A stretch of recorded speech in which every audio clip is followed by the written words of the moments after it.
Have you ever looked at the tag on your t-shirt, the sticker on your banana, or the back of your phone? Chances are they came from different countries. We're living in a world built on global trade, whether we realize it or not. But what does that actually mean? How does a shirt made in Vietnam end up in your closet in Ohio? And why does it even happen? This isn't just a big, abstract topic for politicians. It directly affects the price of your stuff, the jobs available in your town, and even the music you listen to. At its simplest, global trade is just the world's biggest marketplace. Instead of just trading with your neighbor or the next town over, countries trade with each other. They exchange goods, which is the physical stuff you can touch, like cars, food, and clothes. They also exchange services, which are actions or tasks, like a call center in India helping you with your computer, or you traveling to Italy as a tourist. The two key words you have to know are imports and exports. Imports are goods coming into the country, like when the US buys coffee from Colombia. Exports are goods going out, like when the US sells airplanes to Japan. It's just a giant system of buying and selling across borders. So why bother? Why not just make everything ourselves? The simple answer is, we can't. The most basic problem in all of economics is scarcity. This means we all have unlimited wants. We want new phones, more food, better cars, but we have limited resources to make them. No country has a monopoly on all the good stuff. Florida might be great for growing oranges, but it doesn't have the massive oil reserves that Saudi Arabia has. Japan is a powerhouse for electronics, but it has very little land for farming. Scarcity forces countries to look outside their own borders to get the things they need and want. Every single time you make a choice, you're also choosing not to do something else. That something else is the opportunity cost. If you decide to spend 2 hours playing a video game, your opportunity cost isn't just 2 hours. It's the value of the next best thing you could have done, like studying for a test, earning money at a job, or hanging out with friends. Countries face the exact same problem. If a country uses all its steel and engineers to build skyscrapers, its opportunity cost is the bridges, cars, or military equipment it could not build. Global trade is all about minimizing these opportunity costs. Because it's a bad idea to try and do everything yourself, countries specialize. Think about it. You don't hunt for your own dinner, weave your own clothes, and try to be a part-time dentist. That would be incredibly inefficient.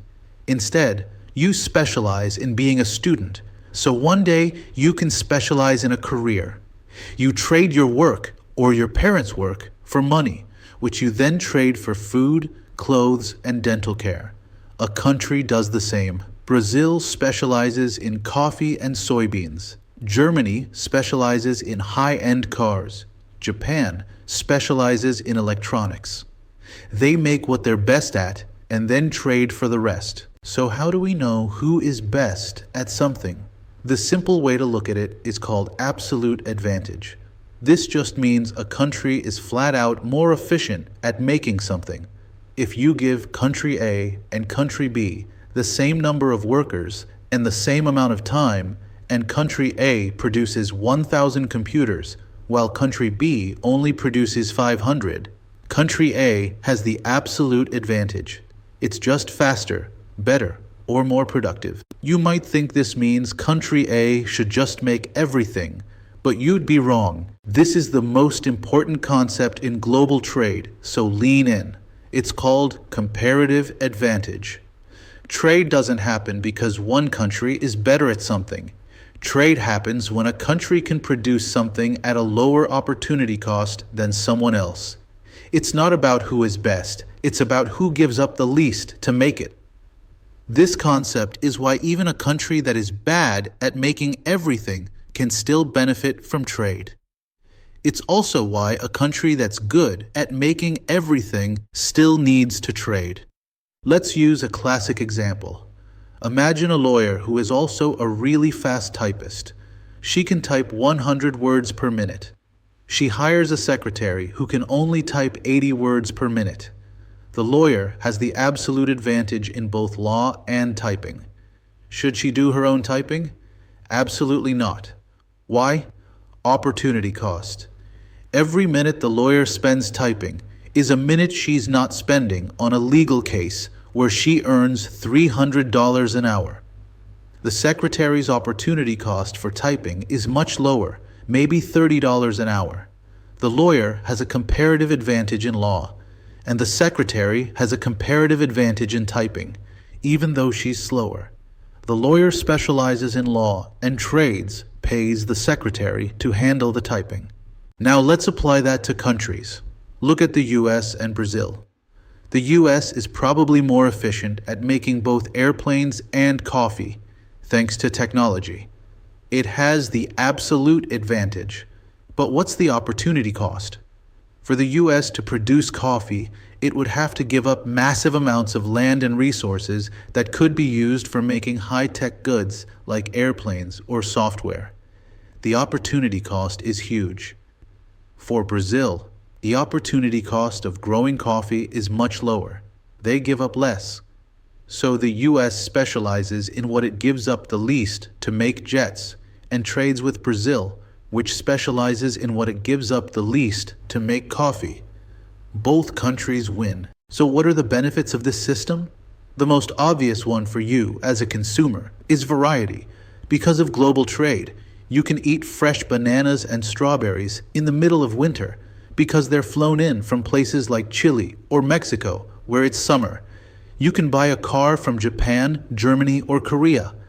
You can play video games developed in Poland or listen to music from South Korea. Trade gives you a level of choice and access to different cultures and products that would be impossible if we only consumed what we made ourselves.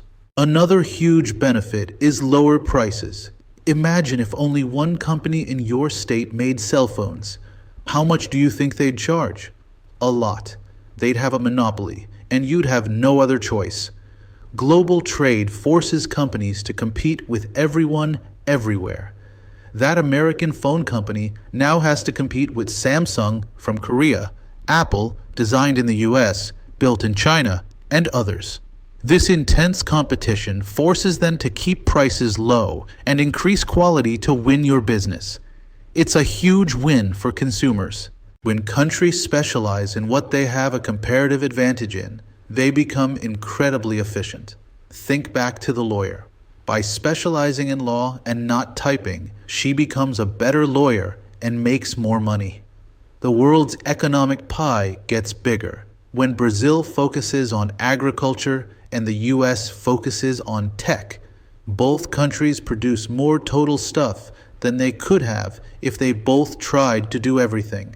This efficiency creates new types of jobs, fuels innovation, and leads to long-term economic growth for both partners. Of course, it's not all good news. The most painful side effect of global trade is job displacement. When that lawyer hires the secretary, the lawyer wins and the secretary wins. But what if the lawyer used to employ a family member who was a terrible typist? That person just lost their job. When the US starts buying cheaper cars from Japan, American car factories might shut down, and auto workers in Detroit or Ohio lose their jobs. Their skills are in car manufacturing, and they can't just suddenly become computer programmers. This structural unemployment is a very real, very difficult consequence of trade. There's also the planet to think about. That fresh banana from Chile didn't just magically appear in your store. It was flown thousands of miles on a plane or shipped on a massive container vessel, both of which burn enormous amounts of fossil fuels. This carbon footprint of global trade is a major contributor to climate change. Furthermore, some companies will move their factories to countries with weaker pollution laws to cut costs. This can lead to a race to the bottom, where environmental standards get weaker instead of stronger, just to attract businesses. This one hits close to home after the last few years. What happens when you rely on other countries for things you really need? During the 2020 pandemic, the entire world suddenly realized that most medical masks and supplies were made in just a few countries. A sudden crisis can mean your country gets cut off. Today, this is a huge debate around computer chips, which are essential for everything from your car to your military's missiles. If those chips are only made in one or two other countries, it creates a massive national security risk if those relationships go bad. So how do we keep score? Economists measure the flow of goods using the balance of trade. It's a really simple formula.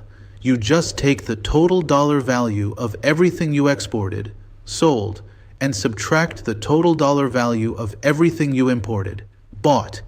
It's like looking at your bank statement for the month. Did you earn more than you spent, or spend more than you earned? It's just a snapshot of whether more money for goods flowed in or out of the country over a set period. This measurement gives us two key terms: trade surplus and trade deficit. A surplus is when your exports are greater than your imports. You sold more to the world than you bought from it. Think of it like ending the month with more money in your paycheck than you spent. A deficit is the opposite. Your imports are greater than your exports. You bought more from the world than you sold to it. This is like spending more on your credit card than you earned in your paycheck. Now, politicians love to argue about whether a deficit is a terrible thing or just a sign of a strong economy. The reality is, it's complicated, but now you know what it means. Because of the downsides we talked about, especially job losses, some governments try to stop or slow down global trade. This is called protectionism. The goal is to protect your domestic industries, the ones inside your own country, from foreign competition. It's like a castle pulling up the drawbridge to protect the people inside. The government might do this to try and save jobs at that local steel mill, or to make sure the country can still make its own military equipment for national security. So how does a government pull up the drawbridge? They have a few tools. The most common is a tariff, which is just a tax on an imported good. If a US-made shirt costs $20 and a Vietnamese-made shirt costs $15, the US government might add a $6 tariff to the Vietnamese shirt. Now it costs $21, making the US shirt the cheaper option for consumers. A quota is a limit on the number of things that can be imported. We will only import 10,000 Japanese cars this year. An embargo is the most extreme tool, a complete ban on all trade with a country, almost always for political reasons. When you put all these pieces together, the specialization, the imports and exports, the pros and cons, you get globalization. It's the idea that all the world's economies, cultures, and populations are becoming more and more interconnected and dependent on each other. Your phone is the perfect symbol. Designed by engineers in California, using rare minerals mined in the Congo, assembled by workers in China, and sold to you in your hometown. This deep connection is the new normal. It's complex, it has huge benefits, and it creates massive challenges. Understanding the basic principles of trade is the first step to understanding the world you live in.